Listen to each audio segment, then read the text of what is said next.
আসসালাম। Programming express থেকে আমরা জানার চেষ্টা করব ভেক্টর সম্পর্কে খুঁটিনাটি বিষয়সমূহ। তো আমরা প্রথমে জানবো ভেক্টরটা কি। ভেক্টরটা মূলত একটু কন্টেইনার। আমরা যেমন একটা বাক্সের কথা চিন্তা করতে পারি। আমাদের যখন কোনো কিছু বাজার থেকে কিছু কিনে আনি তখন আমরা ওই ব্যাগের মধ্যে কিছু রাখি। তেমনি ভাবে আমরা এই ভেক্টর নামক কন্টেইনারে আমরা ইন্টিজার নাম্বার অথবা ক্যারেক্টার আমরা কি রাখবো।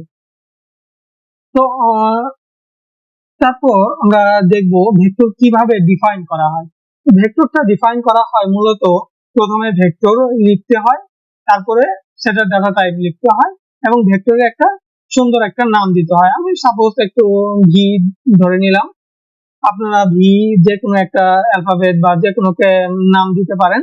এখানে ইন্টিজারের পরিবর্তে আপনি ক্যারেক্টার দিতে দেখতে পারেন, এইভাবে ক্যারেক্টারও লিখতে পারেন। তো আমি ইন্টিজারে দেখাবো সবকিছু। এইভাবে ভেক্টরটা ডিফাইন করা হয়। তো ভেক্টরের ইন্ডেক্সিং, ভেক্টরটা মূলত কিভাবে ইনসার্ট কাজ করে, ভেক্টরটা ইন্ডেক্সটা আমরা জানার চেষ্টা করব। ভেক্টরের ইন্ডেক্সটা মূলত এইভাবে কাজ করে। আমি যদি একটু হোয়াইট বোর্ডে আঁকাআঁকি করি, সাপোজ এটা আমি একটা, আমার আঁকাটা সুন্দর হচ্ছে না, দুঃখিত। এইটা আমি একটা ভেক্টর ধরে নিলাম এবং ভেক্টরের মাঝে কিছু ব্লক মানে প্লেস রাখলাম। এখানে আমি আমার নাম্বার গুলা বা ক্যারেক্টার গুলো রাখবো। তো আমি যখন প্রথমে ভেক্টরটা ইনসার্ট করব, আমি ধরলাম একটা ওয়ান এই নাম্বারটা ইনসার্ট করব। এই নাম্বারটা ভেক্টরে যখন ইনসার্ট করি তখন সে এই ওয়ান নাম্বারটা এখানে ইউজ হয় এবং ইন্ডেক্স, ভেক্টর ইন্ডেক্সটা 0 থেকে কাউন্ট করে, এর মতো 0 থেকে কাউন্ট করে। আবার যখন আমি অন্য আরেকটা নাম্বার ইন্ডেক্সে, অন্য আরেকটা নাম্বার ভেক্টরে পুশ করব, সেটা তার পিছনে যাবে, অর্থাৎ এখানে 2 হবে এবং এটার ইন্ডেক্সটা আসবে 1। আবার আমি যদি ভেক্টরে আরেকটা নাম্বার পুশ করি, সেটা এইভাবে এই 2 এর পিছনে ইনসার্ট হবে এবং তার ইন্ডেক্স এভাবে 2 হবে। অর্থাৎ ইন্ডেক্স নাম্বার যখনই আমরা নতুন কোনো এলিমেন্ট ইনসার্ট করব ভেক্টরে, ইন্ডেক্স নাম্বার অলওয়েজ 1 করে বৃদ্ধি পাবে। তো আমরা প্রথমে ভেক্টরে কিছু নাম্বার ইনসার্ট করে নিই। তো ভেক্টরে নাম্বার ইনসার্ট করার জন্য আমাদের পুশব্যাক নামক একটা ফাংশন আছে। এই পুশব্যাকের মাধ্যমে আমরা ভেক্টরে ডাটা ইনসার্ট করব। তো সাপোজ v.pushback, আমি 2 ইনসার্ট করলাম, v.pushback 3, v.pushback 4। আমি যদি এটাকে একটু কপি পেস্ট,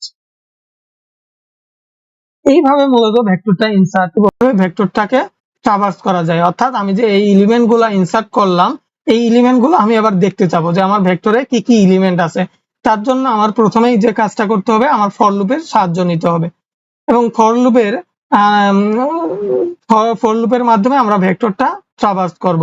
এবং ভেক্টর যখন ডিফাইন করবেন অবশ্যই তার একটি লাইব্রেরি আছে, ভেক্টরটা নিজস্ব কোনো একটা লাইব্রেরি আন্ডার থাকে। এটা যেহেতু ইউনিভার্সাল হেডার C++ এর মধ্যে যতগুলা ভেক্টর, সেট, ম্যাপ সবগুলা এইটা দ্বারা কভার হয়ে যায়। তো আপনার আলাদা করে ভেক্টর লেখা বা সেট না লিখে আপনার জাস্ট এই লাইনটা দিয়ে এই লাইনটা লিখে আপনি ভেক্টরটা ইউজ করতে পারবেন।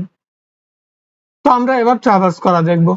ফর int i = 0, মানে আমরা প্রথমে 0তম ইন্ডেক্সে যেহেতু ভেক্টরটা প্রথমেই থাকে, তো আমরা 0তম ইন্ডেক্স থেকেই ভেক্টরটা ট্রাভার্স করা শুরু করব এবং ভেক্টরটা ট্রাভার্স ততক্ষণ পর্যন্ত করবে যতক্ষণ না এর সাইজের সমান হয় এবং i এর মান 1 করে বৃদ্ধি করে দেব এবং আমরা এইটাকে এভাবে ট্রাভার্স করে দেখব। তো আমরা রান কমান্ডে দিই, দেখি কি আসে। দেখুন 2 3 4 2 3 4 ঠিকভাবে প্রিন্ট আউট হয়েছে। তো আমার তার মানে আমাদের প্রোগ্রামটা কাজ করতেছে। এখন আমরা আসব, যদি কোনো একটা পজিশনে আমরা ভেক্টরটাকে আপডেট করতে চাই, অর্থাৎ আমার প্রথমে ইন্ডেক্সে আছে 2, সেকেন্ড ইন্ডেক্সে আছে 3। তো আমরা যদি প্রথমেই আমরা 1 নম্বর পজিশনটাকে আপডেট করতে চাই, তো v1 লিখবো, লিখে আমরা ধরেন 10 দিব। এখন যদি আমরা এটাকে ট্রাভার্স করি, দেখুন কি হয়। সরি, আমার ল্যাপটপের কার্সরটা মাঝে মধ্যে ঝামেলা করে। আমরা আবার একটু রান দিয়ে দেখব। সুবিধার জন্য আমরা এখানে একটা নিউ লাইন প্রিন্ট করি, nlong। দেখুন আমার 1 নম্বরে ইন্ডেক্স ছিল আগে 3, এবার ইন্ডেক্স রয়ে গেছে, ইন্ডেক্সে 10 ইনসার্ট হয়েছে। তার মানে এভাবে আমরা কোনো একটা ইন্ডেক্সে আপডেট করতে পারি।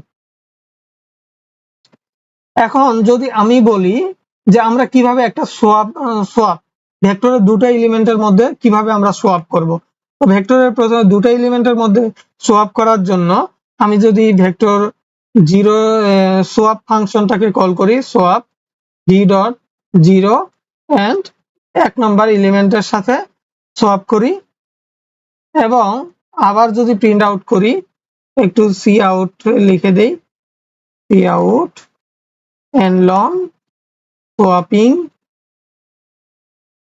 vector element। তো দেখি কি হয়। দেখুন আমরা যখন সোয়াপ করলাম তখন আমাদের 1 নম্বর ইন্ডেক্স 2 নম্বরে চলে 2 এর কাছে গেছে, 0তম ইন্ডেক্সে গেছে।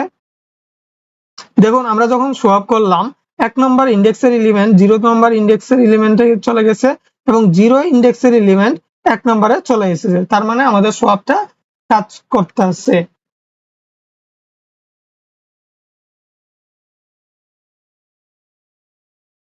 তারপর আমরা জানার চেষ্টা করব কিভাবে ভেক্টরের এলিমেন্ট গুলো সর্ট করা যায়, অ্যাসেন্ডিং এবং ডিসেন্ডিং আকারে সর্টিং করা যায়, সাজানো যায়।